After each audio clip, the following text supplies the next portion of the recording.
প্রিয় শিক্ষার্থীরা, আসসালামু আলাইকুম রহমতুল্লাহ। আশা করি আপনারা সবাই ভালো আছেন, আমিও ভালো আছি। আমি এখন আপনাদের যে ক্লাসটি নিব সেটি বোর্ডে দেখাবো, সুতরাং আপনারা মনোযোগ সহকারে শুনতে থাকুন আমি কোন ক্লাসটি নিচ্ছি এবং কি করাচ্ছি।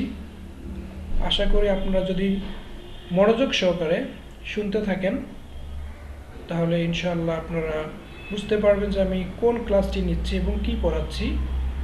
আর যদি আপনারা বুঝতে না পারেন নেক্সট টাইমে আমাকে কমেন্ট করে প্রশ্ন করা যাবে, সমস্যা নাই। সো আমি এখন ক্লাসে চলে যাচ্ছি।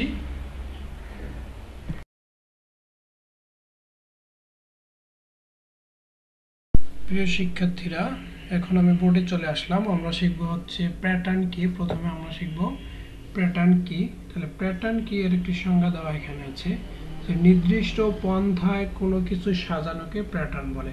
কোনো কিছু যদি আমরা নির্দিষ্টভাবে যদি আমরা সাজিয়ে তুলি তাহলে আমরা সেটাকে প্যাটার্ন বলবো।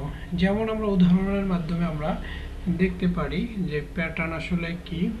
প্রথমে আমরা সাপোজ আমরা কতগুলো সংখ্যা লিখলাম, যে 1, তারপর হচ্ছে 4, তারপর হচ্ছে 7, তারপর হচ্ছে 10, তারপর হচ্ছে 13, তারপর মনে হচ্ছে যে আরও অনেক শব্দ আছে।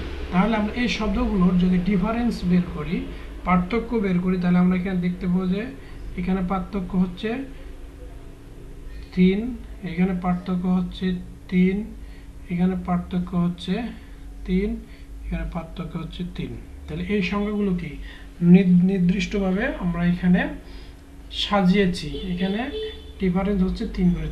যদি আমরা বিয়োগ করি তাহলে 3 পাচ্ছি, 7 থেকে 4 বিয়োগ করলে 3 পাচ্ছি, 10 থেকে 7 বিয়োগ করলে 3 পাচ্ছি। তাহলে নির্দিষ্ট পন্থায় কি আমরা এটা সাজিয়ে লিখেছি। তাহলে আমরা এটাকে কি বলবো? প্যাটার্ন বলবো। অথবা আমরা আরো বিভিন্নভাবে এই প্যাটার্নকে আমরা সাজাতে পারি। এগুলো সবই কি হবে? প্যাটার্ন হবে। যেমন আমরা একটি সংখ্যা নিতে পারি হচ্ছে যে 2, তারপর হচ্ছে নিলাম 4, তারপর হচ্ছে 8, তারপর হচ্ছে 16, তাহলে আমরা এখানে কিভাবে নিচ্ছি? 2 এর দ্বিগুণ আমরা নিচ্ছি। 2 এর দ্বিগুণ হচ্ছে 4, আবার 4 এর দ্বিগুণ হচ্ছে কি 8, এখানে আমরা দ্বিগুণ নিচ্ছি। আবার হচ্ছে 8 এর দ্বিগুণ হচ্ছে কি 16, এখানে আমরা কি নিচ্ছি? দ্বিগুণ নিচ্ছি। এইভাবে চলছে। তাহলে এখানে আমরা একটি নির্দিষ্ট পন্থা আমরা এই সংখ্যাগুলোকে এখানে সাজিয়ে লিখেছি এবং এটাকে আমরা কি বলবো? প্যাটার্ন বলবো। এখন আমরা সংখ্যা ছাড়া বিভিন্নভাবে জ্যামিতিক ভাবে আমরা কি প্যাটার্ন লিখতে পারি।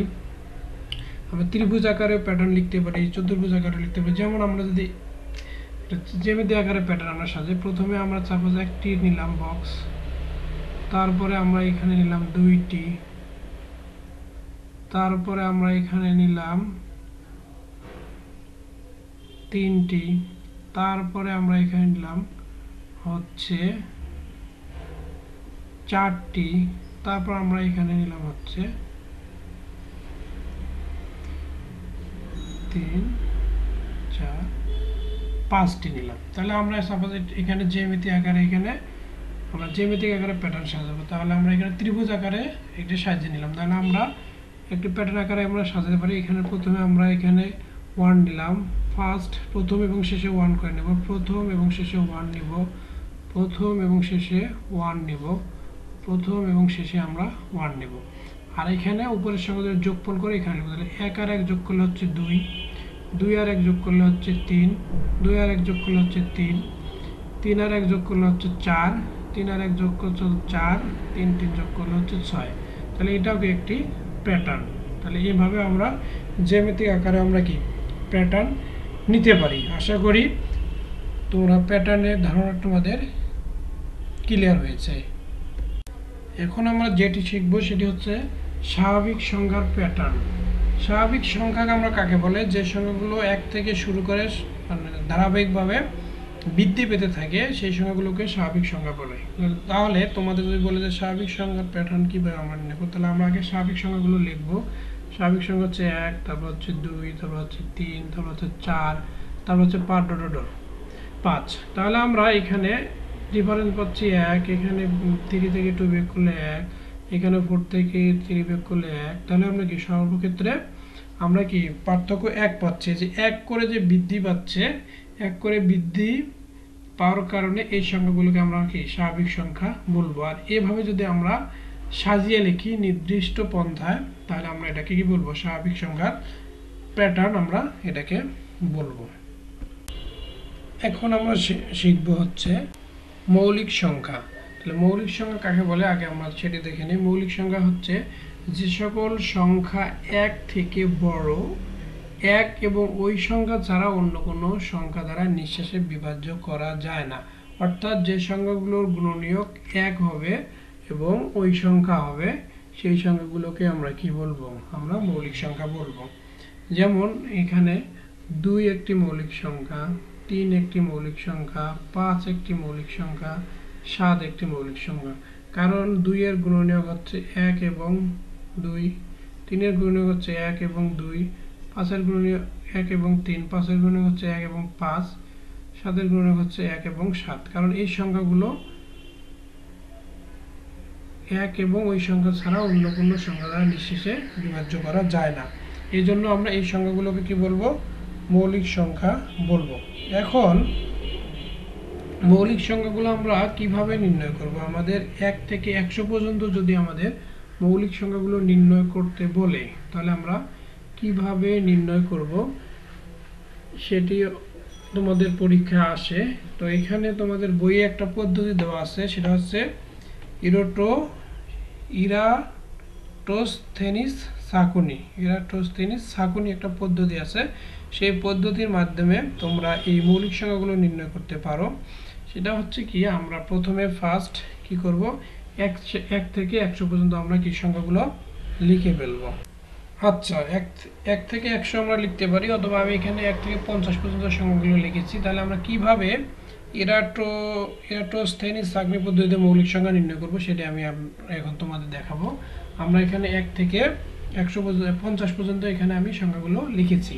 তো প্রথমে আমরা কি করব, প্রথমে আমরা 2 এর যে হচ্ছে গুণিতক সেইগুলোকে আমরা আগে কেটে দেবো। তাহলে 2 এর গুণিতক হচ্ছে, আমরা পাচ্ছি এখানে 2 কেটে দেব, 4, 6, 8, 10, 12, 14, 16, 18, 20, 22, 24, 26, 28, 30, 32, 34, 34, 40, 42, 44, 46, 48, 50। আমি কি 2 এর গুণিতকগুলো কেটে দিলাম। 2 দ্বারা যে সংখ্যাগুলো বিভাজ্য হচ্ছে সেই সংখ্যাগুলোকে আমি কেটে দিলাম।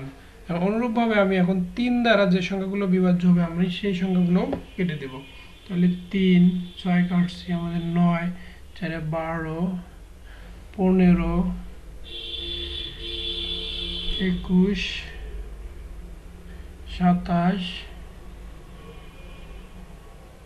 33, 3, 11, 33, 3, 12, 34, 3, 13, 39, 3, 14, 42, তারপর হচ্ছে 45, তারপর হচ্ছে 48 কেটেছি। তাহলে আমরা অনুরূপভাবে 3 দ্বারা যে সংখ্যাগুলো বিভাজ্য হয় সেই সংখ্যাগুলোকে আমরা কেটে দিলাম। এখন আমরা অনুরূপভাবে 5 দ্বারা যে সংখ্যাগুলো বিভাজ্য হয় সেই সংখ্যাগুলো আমরা কাটবো। তারপর 5 কাটলাম, তারপর হচ্ছে আমরা 10 কেটেছি, 15, 20, 25, তারপর আমরা 30 কেটেছি, 35, 40, 45, 50 কেটেছি। অনুরূপভাবে আমরা 7 দিয়ে যে সংখ্যাগুলো যায় সেই সংখ্যাগুলো আমরা কাটবো। 7 দিয়ে যে সংখ্যাগুলো বিভাজ্য হয়, এখানে 7, তারপর হচ্ছে 14, 21, 28, 35, 40,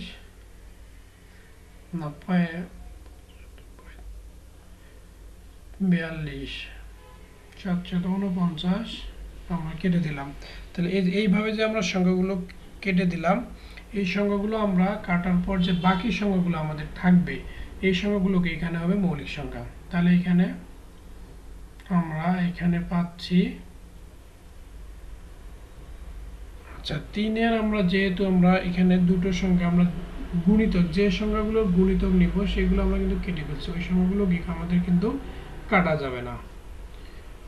আমরা এখানে 2 কাটবো না, আমরা যেহেতু আমরা মৌলিক সংখ্যা নির্ণয় করতেছি, সো 2 যে সংখ্যাগুলো দ্বারা বিভাজ্য হবে আমরা কি সেই সংখ্যাগুলো আমরা কেটে দেব। তাহলে আমরা এখানে 2 কাটবো না, 3 কাটবো না, 5 কাটবো না এবং 7 কি আমরা কেটে দেব না। তাহলে আমাদের 2 ঠিক থাকবে, আমাদের 3 ঠিক থাকবে, আমাদের 5 ঠিক থাকবে এবং আমাদের 7 ঠিক থাকবে, আর বাকি সব ঠিক আছে। তাহলে বাকি সংখ্যাগুলো হচ্ছে মৌলিক সংখ্যা। তো এইভাবে আমরা মৌলিক সংখ্যা আমরা নির্ণয় করতে পারি। অথবা আমি একটি টেকনিক শিখিয়ে দিচ্ছি, সেটা হচ্ছে যে 1 থেকে 100 পর্যন্ত টোটাল মৌলিক সংখ্যা হচ্ছে 25টি। তো আমরা কিভাবে এগুলো মনে রাখবো, তার একটি টেকনিক হচ্ছে আমরা যদি এই সূত্রটি মনে রাখি, যা হচ্ছে 4 স্কোয়ার 2 স্কোয়ার 3 2 স্কোয়ার 3 2 1। 4 স্কোয়ার মানে হচ্ছে 4 দুইবার, 4 হচ্ছে কি 2, 4 হচ্ছে দুইবার, স্কোয়ার যেহেতু তাহলে 4 দুইবার, মানে হচ্ছে 1 থেকে 10 4টা মৌলিক সংখ্যা আছে, 4টি মৌলিক সংখ্যা। আবার 11 থেকে 20 হচ্ছে 4টি মৌলিক সংখ্যা। অনুরূপভাবে 2 স্কোয়ার মানে 30 থেকে 40 আছে দুইবার, 40 থেকে 50 আছে দুইবার, এভাবে মোট আমরা যোগ করলে এখানে 25টি পাই। তো এই টেকনিকে আমরা কি মৌলিক সংখ্যাগুলো মনে রাখতে পারি। যেমন 1 থেকে 10 পর্যন্ত 4টি মৌলিক সংখ্যা আছে, দেখি আমাদের ঠিক আছে এখানে 2 একটি মৌলিক সংখ্যা, 3 একটি মৌলিক সংখ্যা, 5 7, তাহলে আমরা 4টি মৌলিক সংখ্যা পেয়েছি। আবার 11 থেকে 20 আমরা পাবো কি 4টি মৌলিক সংখ্যা। ঠিক আছে, আমাদের 11 13 17 19 4টি মৌলিক সংখ্যা পেয়েছি। তাহলে আমরা যদি 4 স্কোয়ার 2 স্কোয়ার 3 2 স্কোয়ার 3 2 1 আমরা মনে রাখি, তাহলে আমরা 1 থেকে 100 পর্যন্ত মৌলিক সংখ্যাগুলো নির্ণয় করতে পারবো। আলটিমেট 10 থেকে 20 কতটি মৌলিক সংখ্যা, 20 থেকে 30 কতটি মৌলিক সংখ্যা, 30 থেকে 40 কতটি মৌলিক সংখ্যা, এভাবে আমরা নির্ণয় করতে পারবো। তো আশা করি তোমরা মৌলিক সংখ্যার ধারণাটি ক্লিয়ার করতে পেরেছ। এখন আমরা শিখব যে ক্রমিক স্বাভাবিক সংখ্যার যোগফল কিভাবে আমরা নির্ণয় করব। ক্রমিক স্বাভাবিক সংখ্যার যোগফল নির্ণয় আমরা যদি করি, আমরা সাধারণত জানি যে স্বাভাবিক সংখ্যা যদি আমরা এইভাবে যোগ করি, যেমন 1 যোগ 2 যোগ 3 যোগ 4 যোগ 5 যোগ 6 যোগ 7 যোগ 8 যোগ 9 যোগ 10, তাহলে আমাদের এইভাবে যোগ করতে গিয়ে আমাদেরকে অনেক সময় লাগতেছে। যদি আমরা এইভাবে যোগ করি তাহলে আমরা এটাকে 55 পাবো। এখন এই ক্রমিক স্বাভাবিক সংখ্যার যোগফলের একটি হচ্ছে সূত্র আছে, এই সূত্রটি যদি আমরা সবাই মনে রাখি তাহলে অনায়াসেই খুব সহজে আমরা কি বের করতে পারবো। তো সূত্রটি হচ্ছে কি, ক্রমিক স্বাভাবিক সংখ্যার যোগফল হচ্ছে প্রথম সংখ্যা আমরা নিব, প্রথম সংখ্যা প্লাস শেষ সংখ্যা, প্লাস শেষ সংখ্যা, প্রথম সংখ্যা প্লাস শেষ সংখ্যা ইনটু আমরা লিখব পদ সংখ্যা, পদ সংখ্যা ডিভাইডেড 2 দ্বারা আমরা ভাগ করে দেব, ডিভাইডেড 2 দ্বারা আমরা কি ভাগ করে দিয়ে দেব। তাহলে আমাদের এখানে প্রথম সংখ্যা হচ্ছে কি 1, আমরা 1 দিব, প্লাস শেষ সংখ্যা আমার হচ্ছে 10। এখানে পদ সংখ্যা কয়টি পদ আছে, 1 থেকে 10 পর্যন্ত আমাদের আছে 10টি পদ, তাহলে এখানে ইনটু 10 দিয়ে দেব, ভাগ হচ্ছে 2। তাহলে আমাদের এখানে হচ্ছে 11 ইনটু 10 বাই 2, 10 কেজি কেটে দিলে 5 5 11 55। তাহলে আমাদের 1 থেকে 10 পর্যন্ত আমাদের যোগফল, আমরা যদি স্বাভাবিক সংখ্যা দেয় আমাদের পরীক্ষাতে আসে করতে বলে আমাদেরকে, তাহলে আমরা এই সূত্রের সাহায্যে খুব তাড়াতাড়ি আমরা কি স্বাভাবিক সংখ্যার যোগফল নির্ণয় করতে পারবো। আচ্ছা, আমরা এখন শিখব হচ্ছে প্রথম 10টি বিজোড় সংখ্যার যোগফল। তাহলে আমাদের যদি বিজোড় সংখ্যার যোগফল বের করতে বলে তাহলে আমরা কিভাবে যোগফল নির্ণয় করব সেটি আমি এখন শেখাচ্ছি। সাপোজ আমাদের যদি বলে যে 1 প্লাস বিজোড় সংখ্যা, তারপর হচ্ছে 3 প্লাস 5, তারপর হচ্ছে 7, তারপর হচ্ছে কি 9, তারপর হচ্ছে 11, তারপর হচ্ছে 13। মানে এই সময়গুলো যদি আমাদের যোগফল নির্ণয় করতে বলা হয়, তাহলে আমরা যদি এভাবে যোগ করি তাহলে কি অনেকটা সময় লাগবে। তাহলে আমাদের যদি বিজোড় সংখ্যার যোগফল বের করতে বলে, তাহলে আমাদের সূত্র হচ্ছে যতটি বিজোড় সংখ্যার যোগফল বের করতে বলবে তার কি আমরা করব, বর্গ করে দেব। তার কি করব, আমরা বর্গ করব। যদি দুইটি সংখ্যা বলে তাহলে আমরা দুইয়ের উপর বর্গ করব। তিনটি সংখ্যা বলে তাহলে 3-এর বর্গ করব, মানে স্কোয়ার করব। ঠিক আছে, তাহলে আমাদেরকে যদি বলে প্রথম দুইটি সংখ্যার যোগফল, তাহলে আমাদের প্রথম দুইটি সংখ্যা কত হচ্ছে 3 আর একটা হচ্ছে 4। 3 আর 1 যোগ করলে হচ্ছে 4। তারপরে দুইটি সংখ্যার যদি আমাদের যোগফল নির্ণয় করতে বলে, তাহলে আমরা 2 এর উপর স্কোয়ার দেব, মানে বর্গ 2 স্কোয়ার। তাহলে 2 স্কোয়ার মানে হচ্ছে কি 2 গুণ 2 মানে হচ্ছে 4। তাহলে আমাদের যদি বলে প্রথম দুইটি সংখ্যার বিজোড় সংখ্যার যোগফল নির্ণয় করো, তাহলে আমরা 4 পাবো। যদি বলে প্রথম তিনটি সংখ্যার তিনটি সংখ্যা আমাদের হচ্ছে 5, 3 আর 1, তাহলে যোগ করলে হচ্ছে 5 আর 3 8, 8 আর 1 9। তিনটি সংখ্যা যেহেতু, তাহলে আমরা 3 স্কোয়ার দিয়ে দেব, আবার 9। যদি বলে চারটির ক্ষেত্রে আমরা